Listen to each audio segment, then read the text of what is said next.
باشتان لەبێ من ساکارمەرم لە دیجیتال میدیا یەنارتیەوە لەگەڵمان بن بۆ وەرگرتنی زانیاری نوێ سەبارەت بە کۆتا ڕۆژی فێستیڤاڵی کان 69هەمین فێستیڤاڵی کان ئەمساڵ لە 11 ئایاردا دەستی بەکارەکانی کرد و شەوی 22 ئایار کۆتایی بەکارەکانی دەهێنێت لە ماوەیەشدا چەندان فیلم نمایش کران لە گرنگترینیشان ئەو 21 فیلمە بوون کە لە کێبڕکێدا بوون بۆ بەدەستهێنانی خەڵاتی شلە خوڕمای ئاڵتوونی 22 ئایار کۆتا ڕۆژی فێستیڤاڵەکەیە و کاژمێر 5 خولەک تاخو 6 خولەکی ئێوارە مەراسیمی ڕۆشتن لەسەر فەرشی سوور بەڕێوە دەچێت.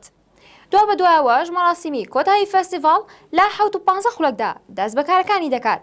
کاژمێر 15 خولەکی ئێوارەش براوەی خەڵاتی چڵە خوورمای زێڕین ڕادەگەێنرێ کە بە گرنگترین خەڵاتی کان دادەنرێت. هەردووە بە دوای ئەوەش و لە هەمان شەویشدا خەڵاتی کامێرەی زێڕین ڕادەگەیەنرێت.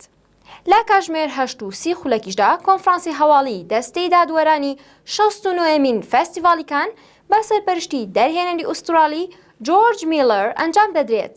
دوا بە دوایەوەش کاژمێر 9 خولەکی شەو کۆنفرانسی هەواڵی براوەکانی خەڵات ئەنجام دەدرێت. ئەوەی بینیتان کاروەجەندای کۆتا ڕۆژی فێستیڤاڵی کان بوو. چاوەڕوانی ڕووماڵێکی تایبەت بن لە بلۆگی تایبەت بە فێستیڤاڵی کان لە سایتی NRT. Festival de Cannes.